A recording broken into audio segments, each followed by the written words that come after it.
If you feel like you're worthless or that you're not enough, keep watching. I used to think that if I worked hard enough, if I achieved enough, if I helped enough people, that I would finally feel like I was worthy.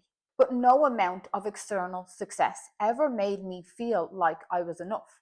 And the reason being is because I deep down, did not believe that I was enough. If you're new here, my name is Corey. I'm a trauma-informed mind-body practitioner, and I work with adult children of alcoholics to help them come out of survival mode and start living a life on their terms. The other day, I asked my community on Instagram, what's the number one thing you're struggling with right now? And the majority of people came back with the same answer: the feeling of not being worthy, the feeling of never being enough. And I really get that, and I really relate to that, because for so long I didn't know what it was like to feel like you were enough. I didn't know what it meant to have self-worth, to feel worthy without getting that from an external source. As children of alcoholics, our sense of self, it gets shaped in some pretty unnormal ways. We might have had to have been the good kid at home to avoid conflict. We might have had to have been the responsible one to make sure that we were looking after everyone, including our own parents. Or we might have had to be the one who felt like they had to perform for love. They didn't just deserve to get it as they are, they had to do something to deserve it. And for me, in my own personal life, that played out for me in work. I chased external validation like it was the oxygen I needed to breathe. Promotions, taking on extra tasks, praise, constantly being put on the pedestal as someone who is like an overachiever. I chased this constantly because it's what filled me up. It's what made me feel like I mattered in the world. But the moment the praise stopped, the moment the promotion stopped, the moment that I stopped getting put on a pedestal, I would spiral. I would go down this deep, dark hole of feeling so much self-hatred towards myself, feeling like I wasn't doing enough, I wasn't being enough, I wasn't showing up hard enough, I wasn't working hard enough, I wasn't killing myself hard enough for the job. When in the reality, I was doing all of that. But when your childhood teaches you that love is conditional, it's very hard to believe that you're worthy, that you're worth something just for existing, just for being as you are. And for me right now, even saying that, like after 8 years of working on myself, I will openly say that I still don't believe that I'm enough just for existing. Like, I don't feel like if I'll ever get to a place where I'll feel like I'm enough just for existing in the world, just for waking up and taking another breath in the morning. It's very, very difficult for me, for someone who's done so much work, for someone who works with other adult children of alcoholics to help them feel worthy. Still myself, as the child of an alcoholic, as someone who did competitive sports their whole life and seen how happy that made their alcoholic parent, and that even more deeply ingrained in me that the more I won, the more love I received. The more I did well and was the best at what I was doing, the happier that made my alcoholic parent. Because for me, when I seen that I was winning and that was making them happy, I associated my whole life, still kind of do, winning with happiness, doing more with making other people happy, being the best with actually being worth something. And if I'm not the best, if I'm not the best at what I'm doing, then I'm useless. And the logical me, the one who's done all the work on herself, I know that that's not the reality. I know that that's not the truth. I know I am enough for just existing in this world. I don't have to kill myself with work. But I'm also not going to come onto this video and bullshit you and pretend that I am someone who has it all figured out in this category, because I don't. It's one that I really, really struggle with. It's something that I have to constantly be aware of how I'm showing up, how am I killing myself to do all the things that I need to do by pushing myself to be the best, by pushing myself to achieve all of these external big massive goals that I've set myself. I always have to question myself and say, is that something I truly deeply want to achieve? Do I actually want to achieve that? And if I do, great. But do I feel like I have to achieve that? Do I feel like I have to do this thing to prove to everyone out there that I am enough?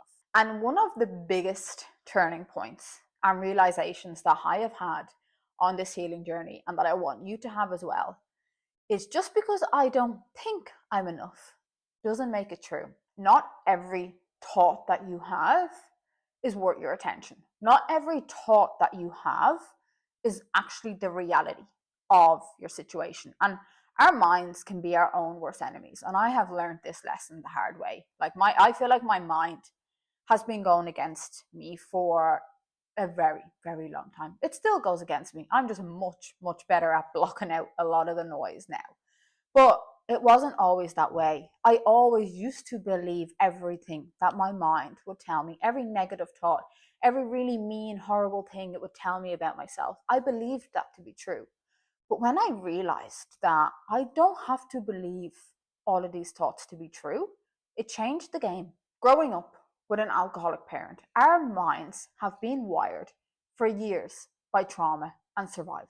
So, of course, it's going to throw us out thoughts like, you're not enough, you're failing, you're not worthy of that, you're never going to achieve that, you're never good enough, you need to do more, you should be doing more, who do you think you are, you can't do that, why would you want to do that? All of this negative chatter, it's only normal that we experience that. But now, as an adult, with a conscious mind and awareness, you actually have the power to challenge those thoughts. Again, you do not have to believe everything your mind is telling you. You can say in your head or out loud, that's an old story. I don't have to believe that anymore. And if you're really struggling with a lot of negative self-talk, I'm going to give you a tip. Probably going to sound a bit mental. This is something I used to do when I was really going through a difficult time of my mind being my enemy. I gave my mind an alter ego and I gave her a name. And when she would be taking over, and when all I would hear is her voice in my mind, I would tell her to be quiet. I would tell her to shut up. I don't have to listen to you anymore. And even though it probably seems a bit insane, do I sound a bit nuts? Maybe, but it worked.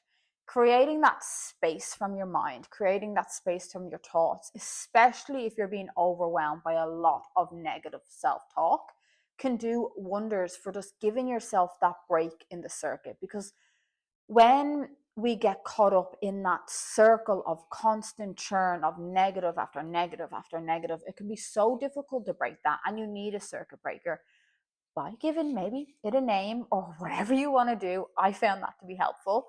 It really just helps you break that negative churn of self-talk. Another massive thing that worked for me in building my own self-worth was getting to know who the hell I was. And the real me, not the version that I had become from survival, not the version that my fear had created, not the version that I created out of pain. And you might be really surprised at how much of your personality has been shaped by coping mechanisms or just by needing to survive in general. So many children of alcoholics, we don't actually know what we like or dislike because the most of our time, our focus was never on us. Our focus was always on the external, was always on our parent, on our family, on whatever that was, on the bullshit that was going on at home. Our focus was never on us or our own internal. Your self-worth grows when you actually find independence. When you start asking yourself questions and getting curious, like, what do I enjoy? What do I actually believe without this bullshit of negative self-talk in my mind? What feels like truly me and what feels like the role that maybe I have been playing up until now? Start trying new things because you want to. Say no to things that you don't want to do. Explore your own preferences, even in the small, minor things.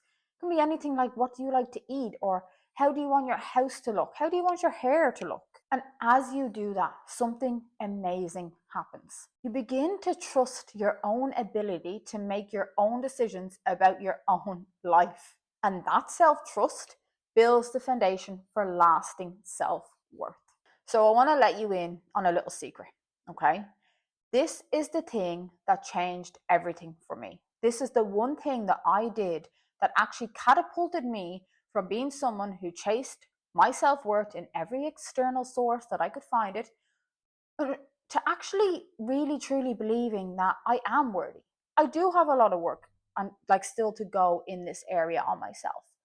But I truly do believe that I'm worthy. Compared now to where I was 8 years ago, it's like apples and oranges. So if you really truly want to develop self-worth, do this one thing. Keep your word to yourself. Think about how many times you abandoned yourself to please others, to avoid conflict, or just to numb the pain that you were feeling. Every time you do that, you quietly reinforce the belief that your own needs don't matter, that you don't matter. So let's begin to change that. This week, I'm going to set you a task and an action. I want you to keep one promise to yourself. That's it. Do one thing, one small thing that shows that you are showing up for yourself, that shows that you are worth following through for. So I'm going to give you some ideas. I'm going to make this really, really easy for you, okay?